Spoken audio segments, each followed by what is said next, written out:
dari berbagai suku di Indonesia yang menjadi tentara kenil pribumi, tentara kenil Maluku yang paling disukai Belanda, padahal orang Maluku sudah sejak abad ke-16 gagah berani melawan Belanda, tidak mudah tunduk pada Belanda.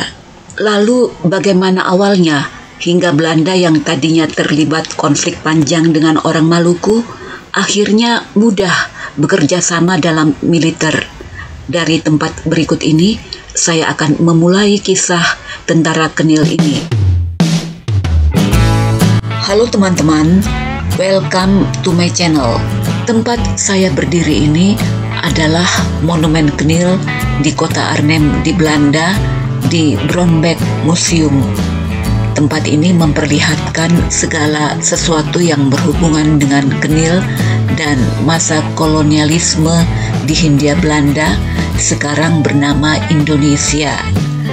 Tentara kenil adalah tentara Belanda yang bertugas di Hindia Belanda yang terbentuk tidak lama setelah Perang Diponegoro tahun 1830.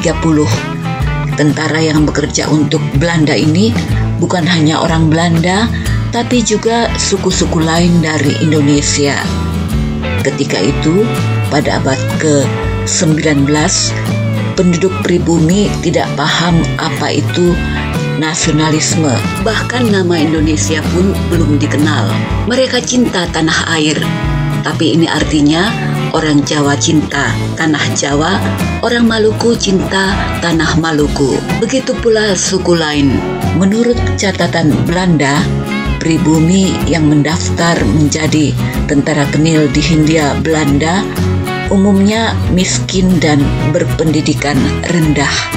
Seorang ex-tentara kenil Maluku menceritakan mengapa ia bekerja sebagai tentara kenil sebagaimana ditulis dalam buku Histori Maluku. Ia bercerita, "Setelah tamat dari sekolah dasar, saya tidak bisa lagi melanjutkan sekolah. Saya membantu ayah menebang pohon di hutan dan menanam sesuatu di sana. Tapi hasilnya tidak seberapa. Jadi saya mendaftar menjadi tentara kenil. Karena ketika itu banyak orang Maluku yang menjadi tentara kenil. Saya berangkat ke Gombong di Jawa. Saya tidak punya pilihan lain. Belanda tidak ingin membangun pabrik di Ambon. Mereka menggunakan kami untuk melindungi kepentingan ekonomi mereka di Jawa." Yang dikatakan ex-kenil Maluku ini menyiratkan ironi. Karena sejak abad ke-16, Maluku adalah tanah yang kaya dengan rempah-rempah dan menjadi rebutan orang Eropa. Dengan menjadi tentara kenil, orang Maluku bekerja sama dengan Belanda, padahal orang Maluku sejak abad ke-16 telah melakukan perlawanan terhadap Belanda karena murka atas kesewenang-wenangan Belanda. Setelah Portugis dan Spanyol terusir dari Maluku, Belanda lebih leluasa memonopoli perdagangan rempah-rempah. Belanda membuat aturan orang Maluku harus menjual rempah-rempah kepada Belanda dengan harga serendah mungkin. Jika orang Maluku berani menjualnya kepada pihak lain, maka akan menerima hukuman. Dalam periode panjang, orang Maluku terus berkonflik dengan Belanda akibat kebijakan yang menyengsarakan orang Maluku. Salah satu pemberontakan yang terkenal adalah perlawanan Patimura. Jelas, praktek monopoli ini meninggalkan kemiskinan pada rakyat Maluku. Belanda baru menghapus aturan monopoli pada abad ke-19 setelah perdagangan rempah-rempah di Maluku tidak lagi menguntungkan, karena pada abad ke-19 rempah-rempah sudah dikembangkan di negara-negara lain. Di lain pihak, dengan memudarnya kejayaan rempah-rempah di Maluku, tensi ketegangan antara Maluku dan Belanda juga mulai menurun. Oleh karena hampir semua produksi berpusat di Jawa, pemberontakan lebih sering terjadi di Pulau Jawa. Untuk mengatasi konflik ini, Belanda memerlukan tentara. Tentara Kenil pribumi yang terbanyak jumlahnya adalah orang Jawa. Tapi ini juga karena Pulau Jawa populasi penduduknya jauh lebih padat dibanding pulau asal tentara Kenil lainnya. Bandingkan saja dengan Kepulauan Maluku yang jauh lebih kecil dan penduduknya juga jauh lebih sedikit dibanding Pulau Jawa.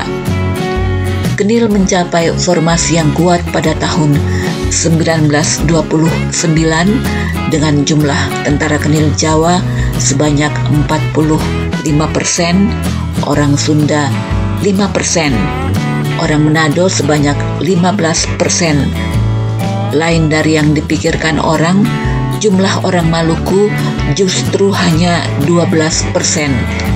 Orang Timor sebanyak 4%. Selebihnya ada suku-suku lain, saya gunakan sesuai istilah Belanda pada masa itu, yaitu suku Melayu, Batak, Aceh, Madura, Bugis.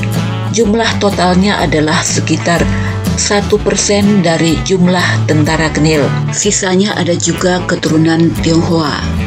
Jumlah tentara Belanda sendiri sebanyak 18%. Data tahun 1929 ini adalah data di atas kertas yang kemudian mengalami perubahan saat memasuki Perang Dunia Kedua.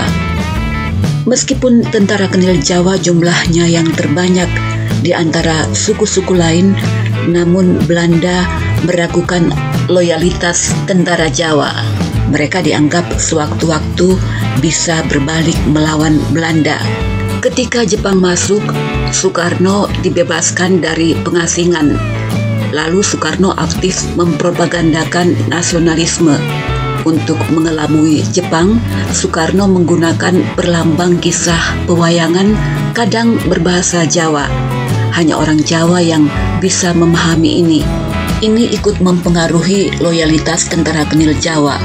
Pada masa pendudukan Jepang, banyak tentara Kenil Jawa yang ikut pasukan Heiho, organisasi militer bentukan Jepang.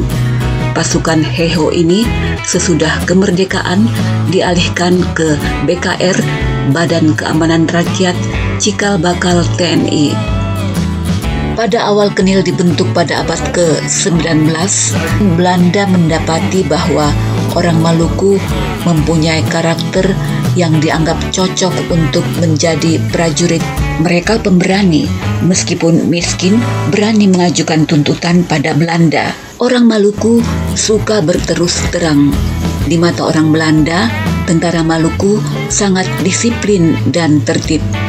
Yang sangat dibutuhkan dari prajurit adalah kebanggaan pada korps, loyalitas, dan keberanian.